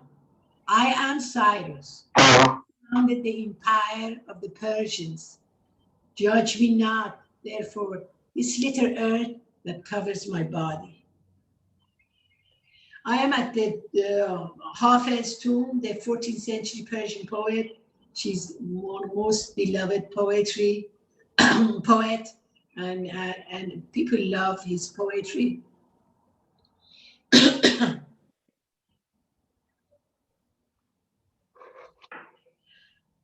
Plant friendship's tree, the heart's desire is the fruit it bears, and uproot enmity, which brings sorrows and care. I'm cooking with these people in Shiraz. Their famous dishes is khorabi with herbs and rice and meatballs. That's tangerine rice. They're famous for noodle sorbet, rice noodle sorbet. This lari kebab is one of the delicious and most tender kebab. They cut the meat. You can do it with chicken or lamb. They marinate in the thick yogurt with just onion and a little bit salt. And the next day, they cook it on the open fire. It's so delicious. They call it lori kebab. Of course, Iran burger, in every major city in Iran, you have these fast food burgers. Actually, their hamburger is delicious. No McDonald's. No, McDonald's. This is Khuzestan. Karun is the longest river in Iran. Their famous dish is stuffed branzino and grilled, or actually grilled in the tandoor. It's so flavorful. Now we are in Persian Gulf. The only region in Iran which they use hot pepper. This is their space. And this is a grouper, by the way. We catch 14 pounds groupers in order to make a lot of dishes made with grouper in this region. And they have the best large pink shrimp or prawn. Most delicious. In the backyard of the restaurant we went, they're playing music and they're reciting CHoW, which Omar Khayyam. Omar Khayyam. I was surprised because the rest of the Iran, they love Hafiz. That was the only region they love CHoW. So come, clap our hands in joy, or we won't beat grief to the ground with our dancing feet. Angel hair noodles. Dry lime is one of the specialties of Iran. It has such a distinctive flavor. I have a lot of recipes in this book. They use dry lime. For example, in this shrimp meatball, I use dry lime. In the rice with fried onion, I use dry lime. In marination of the chicken kebab, I use dry lime. And here is dates, palm trees. It's a season of springtime. He is trying to fertilize the dates. Helping to fertilize the on the top of the tree. They call it scenting. Scenting, oh yes, scenting, because of the perfume of the female, the date, the male that attracted. So that's why. Did you know a female palm tree can fall in love with a male palm?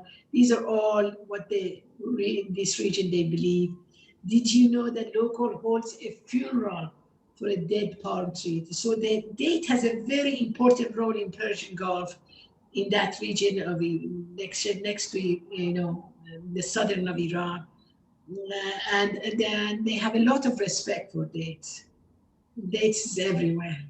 And I love dates with eggs, dates with rice, dates with fish. They make patties.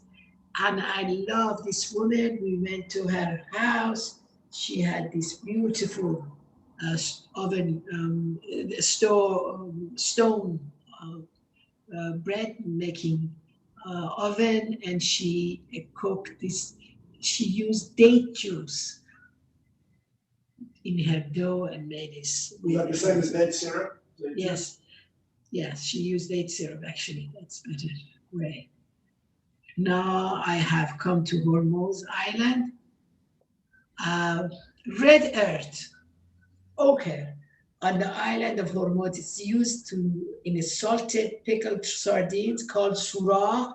Local believe that minerals in it strengthen the body. So everyone try to have a little bit of that pickles every day. So I was very surprised when they say Iranians eat earth. That's why they eat earth this way. It's called geophagy. Geophagy. No, that's it. So here I am thanking God. So this project is over, because writing this book was politically, emotionally, and logistically daunting. but I did it and I'm glad I did it. Our team from left to right was Afshin, my photographer, my assistant Marjan, and our protector and bodyguard. He was a Kurdish driver, Jahangir. He was, without him, I could not travel throughout Iran because I did not have permission from the government. So we were scared everywhere. We did this trip without the permission of taking photo. So we had to hide our camera, and so it was scary, but at the same time was good because if we get a permission, the government give you a guide. That guide is a spy. So that was something that we didn't want it. So I had this luxury of visiting kitchens and talking to people and get the feeling of what's going on. Thank you very much. I'd be glad to answer any question you have.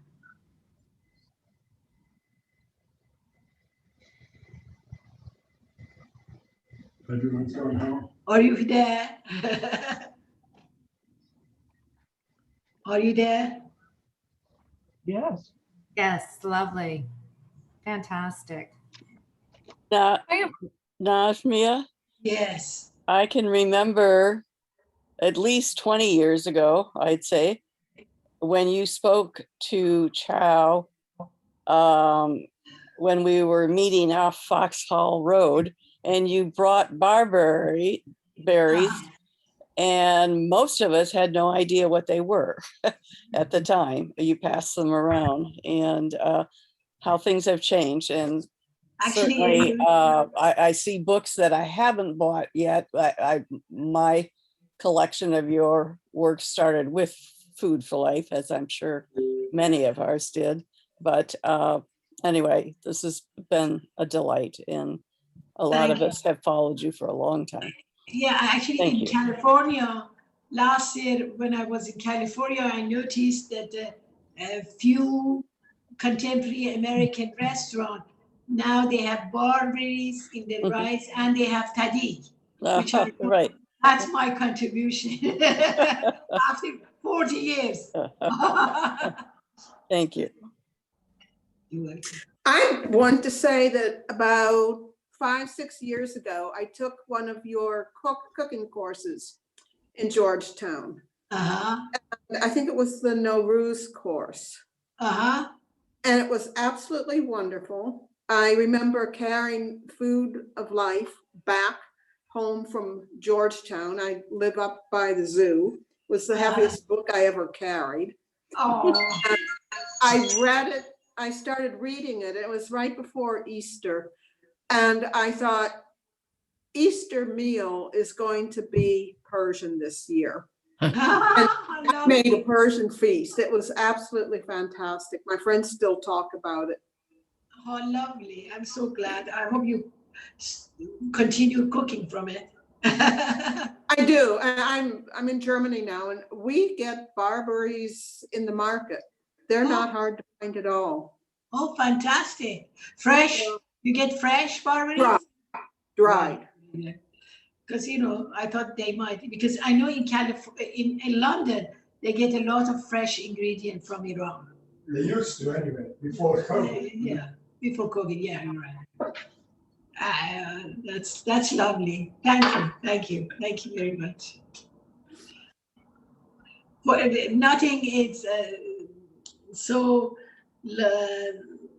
what do you get? Touches your heart. Touching my heart that people cook from my cookbook and they're happy, because I know when you cook from a cookbook, it doesn't come out good. It's really disappointing. Every recipe turned out beautifully. Thank you very much. I appreciate it. I have a question about the, can you hear me? Yes, of course.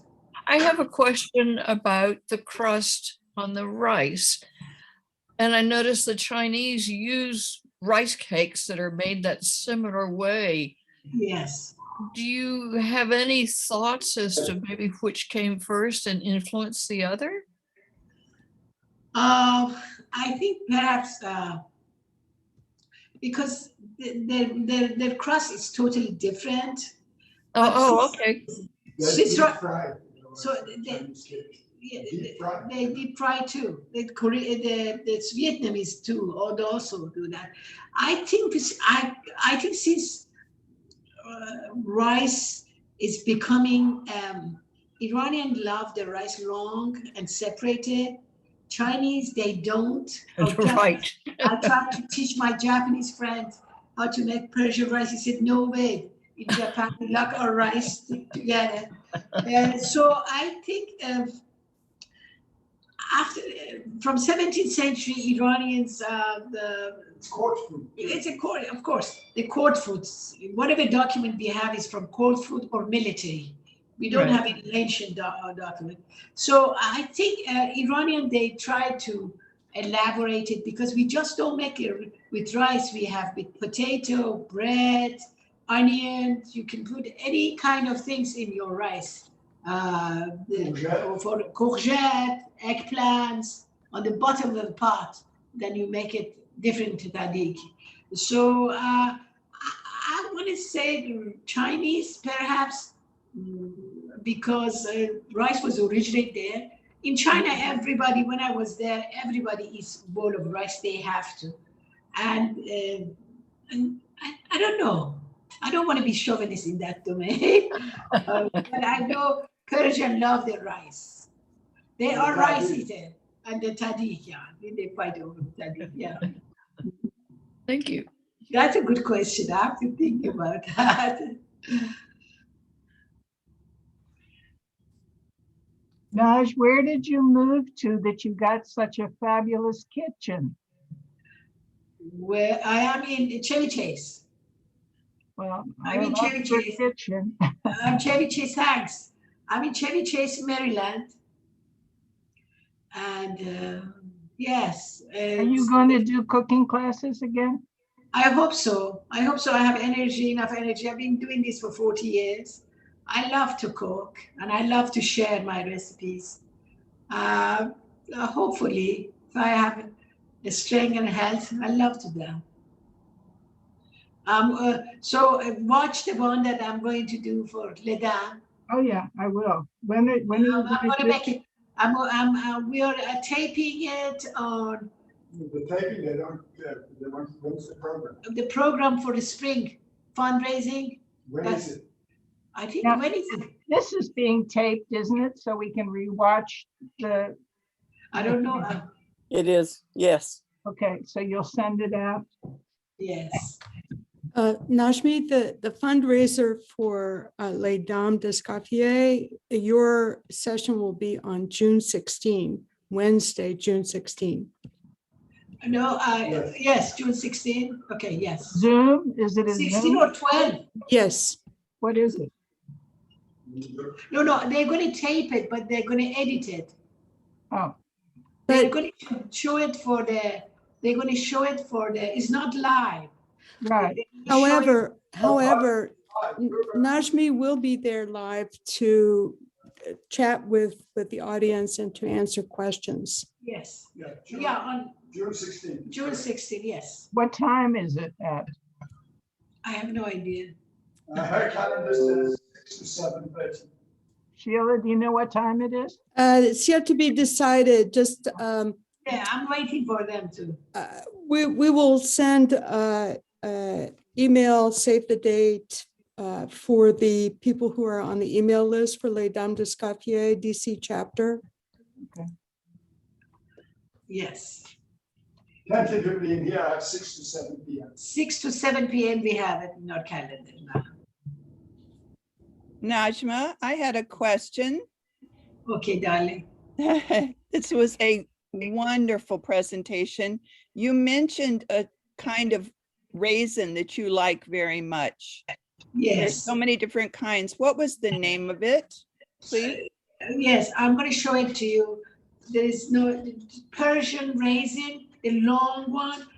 They might give you something else. They say that's Persian, but you should know which one is Persian. I'm very sure. Green raisins, nectar. Yekta green raisins.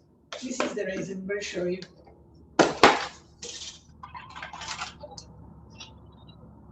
See, these are long and chewy and green. Do you see that? Yes, thank you. Is there a name for them? Kishmish. Golden, some people call it golden raisins. Oh, okay. Golden. But they're not the same as the California golden raisins. They're different. Right. They're slender and long. Okay. And not too sweet. Oh, it's so delicious. See, you see that? It should be long. No, they don't see this. You turn it up there. Okay, thank you. Yes, and I know that store. Thank you. You see that? Yes, thank you. Yeah. And I have two other questions. Go ahead. You mentioned you showed a picture of some women in a market, and it was in the early part of the slides, and they were buying a paste. Yeah. There was a brown paste and a green paste. What was the green one? They call cash. Cash is fermented yogurt. Actually, when they from the beginning they remove the milk, they remove the butter from the milk, and they make it yogurt, and then they cook the yogurt, and they become cash. And then when they cook the cash is white. Yeah, cash is beige. When they cook the cash, become black. So you saw black. What do they call that? They call black cash. No, in Persian. In Persian, say qarqurut. Urut. Qarqurut. Qar means black. Qarqurut. And then when they put different flavors, herbs, they become green. What kind of Okay. They put thymes. They put different kind of herbs to make it green when they are fermenting it. So if you cook your yogurt, you have to beat your yogurt. That's one of the, because if you cook it, it'll become curdles. So if you beat your yogurt for 5 minutes and then cook it very slowly, long time, then you'll have cash. No, but you have to have a certain type of yogurt. No, there would be any Not, you have to make homemade yogurt. Okay. So it doesn't have preservative. Yeah, it must be Because, pasteurized. because when it's actually it should be sour yogurt. One of the, I have the recipe in the book anyhow. Okay, I'll check it. And Yeah, but you when- can buy it. You can buy cash from Persian store, and it's wonderful sour agent to add to your soup. It's not fatty because they remove the fat. I'm gonna check if I have cash. Yeah. Now talk about the difference between hard cash and this liquid cash. Yes. In Iran, they make a tablet and you soak it in warm water, and then Why do they make it in a tablet? because it's easier to travel. To store. Yeah, because it's sun dry. It's not cooked in the oven. Yeah. See, I have it here. See, I'm going to show you the cash here.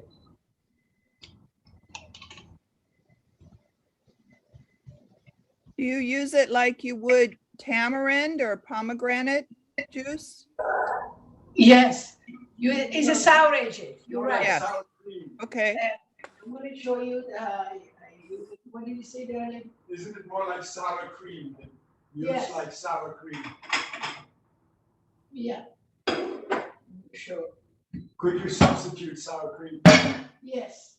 If you can substitute sour cream with this. I'm going to show you. I dilute this a little bit. So this is a cash. great, that? thank you. Yes, And then this is a bottle. I like this kind. If you want to take a picture, there are variety of cash in the market, Persian market. This is a cash I like because women making it, so that's why perhaps. you're a good advertisement for that store. But I mean, I have There are several. In Vienna, there are a store. I also like it too. They call Yas. But this store, it's good because next to it, there's a nice, they used to be restaurant now. After COVID, they made it carry out. You can taste some foods because they make good food. And also, if you like it, you can take some food. And I think it's the biggest store. And they have variety. So it's become much better now that it's opened up. Yeah, it's much variety, and I like the store. And the father died. The two daughters, the last 10 years, they're running the market.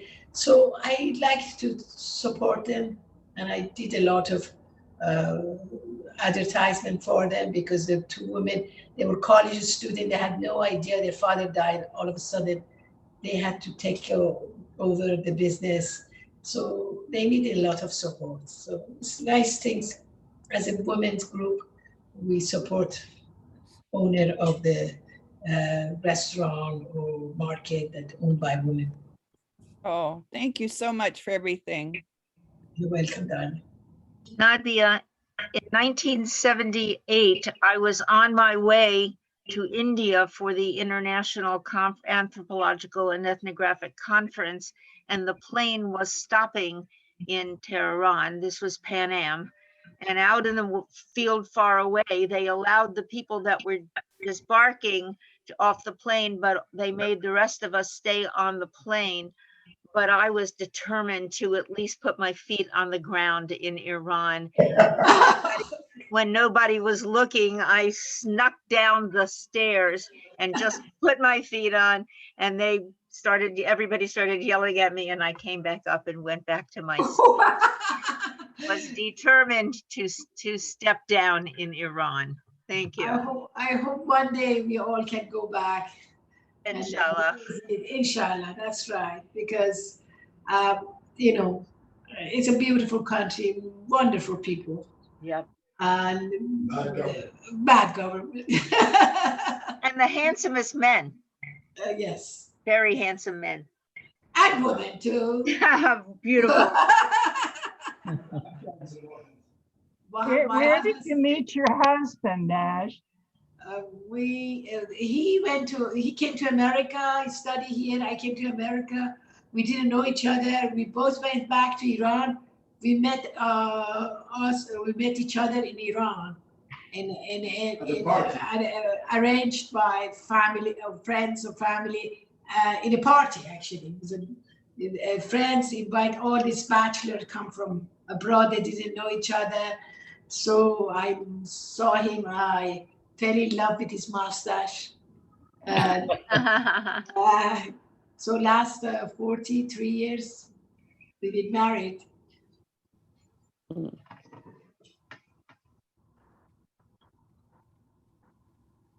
So he's helping me a lot because when you get older, you need help.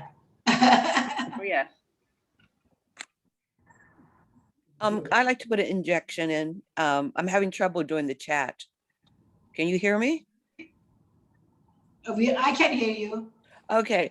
I'm Chinese, and in our home, when we finish dishing out the rice in our bowls, there's always some rice stuck on the bottom of the pot, and we do brown it to make it like your rice dish. Oh, fantastic. Yes, and sometimes myself, I just take that instead of the white rice. And the other thing is we sometimes also pour water and heat it up so you have a soft crust with that brown crust. And a lot of times when people are sick or like a diabetic, they will eat that crust brown because they say it burns off the starch. Wow.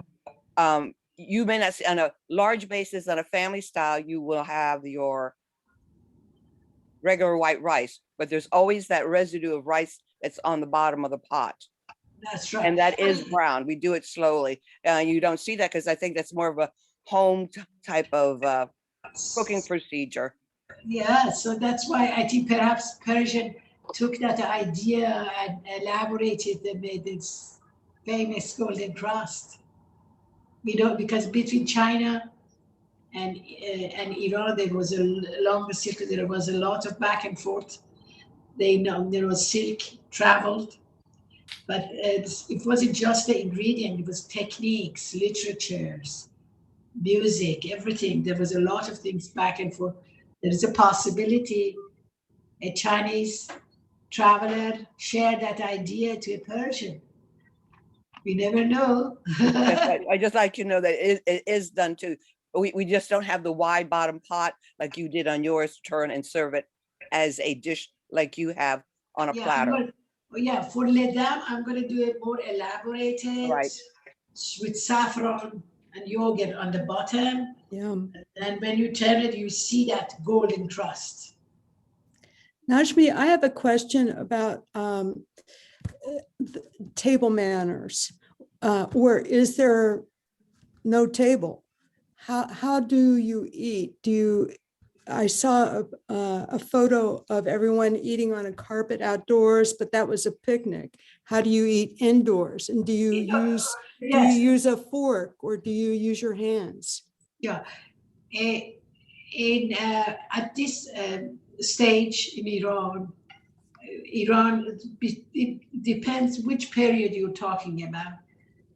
These villages, they always eat differently from people from the capital or the cities people. Here too, all over the world, while the way people live in village is different from the cities. Still, they eat with their hand and spoon. But in the cities, they eat with spoon and fork, not the spoon and knife.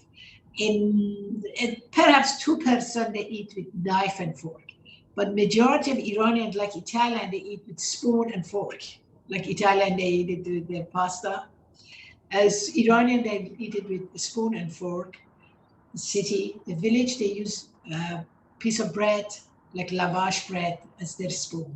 In the villages, they eat it with their hand. And majority of people, they spread a special tablecloth on Persian carpet. You know that Iranian, like Japanese, they don't allow, or like Turkish, they don't allow people come with the shoes to their house. So you have to remove your shoes when you walk in the house. So the people that especially eating on the Persian, they spread a nice cloth specially made for that on the Persian carpet, and they display all the elements on that cloth. We call them spread, or in Persian they call it sofre. Sofre means spreads. So they spread on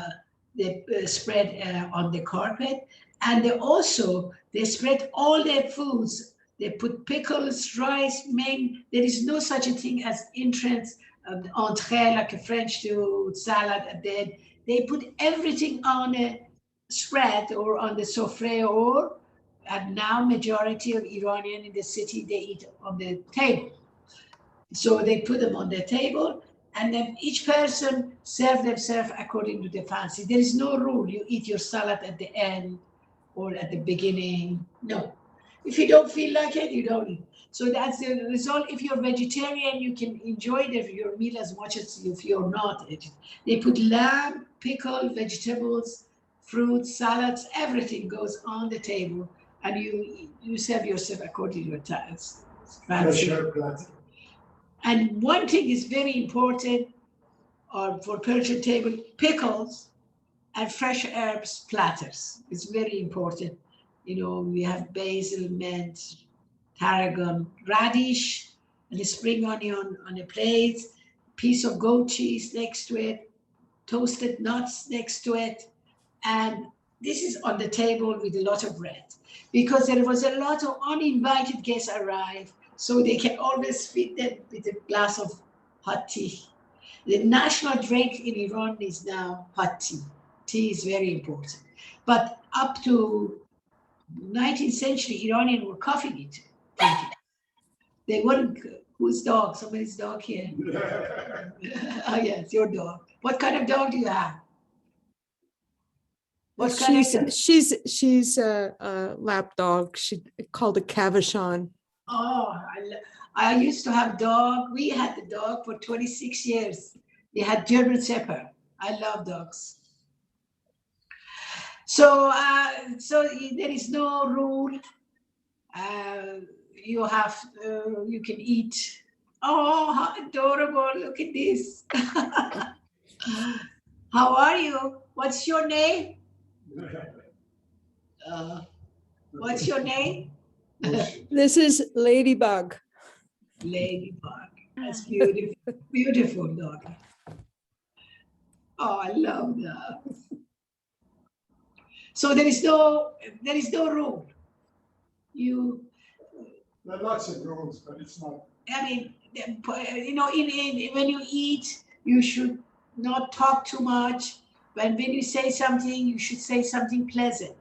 On the table, you should not mention something unpleasant. This is no bad news. So it's bad for digestion. Yeah, calmness is very important. And the Iranians didn't talk.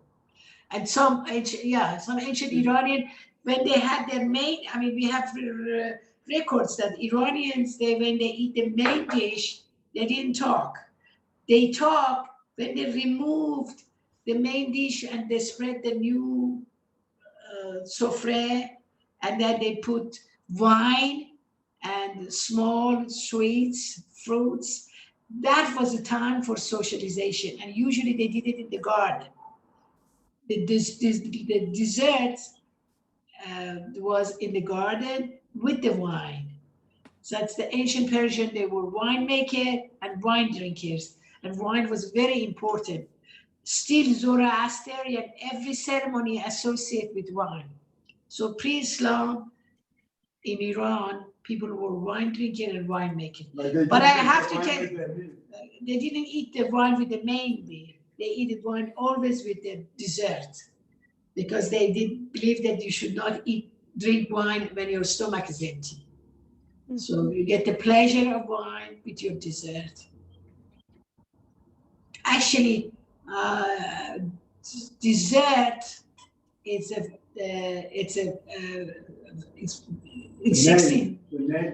names come from French. Means the French word means desservir, means you remove, clear the table, remove the main dish. But the ideas of dessert comes from Persian. Herodotus, the Greek historian, mentioned in his book, the Iranian they love sweet after the meal. They believe a little bit sweet, they have the digestions.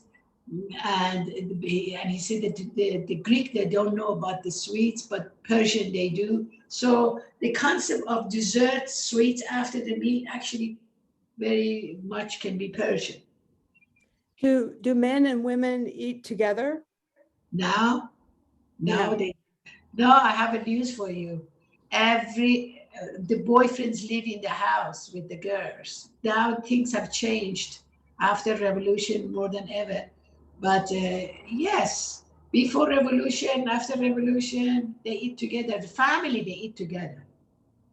And a lot of things happened in Iran inside the house that the government doesn't know. So,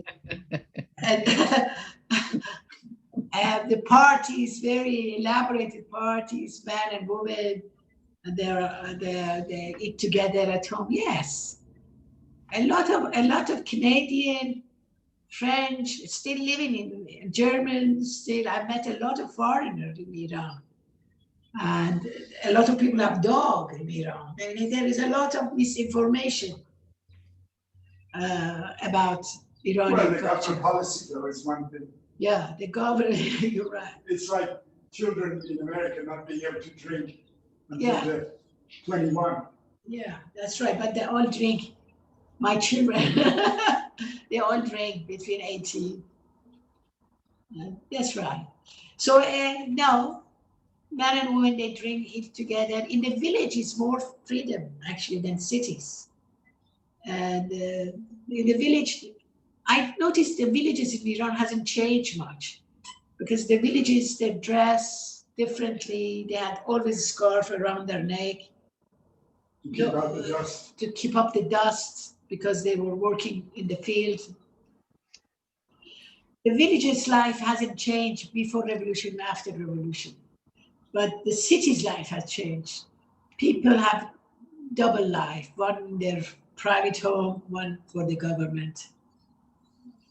So things have changed a little bit too, also.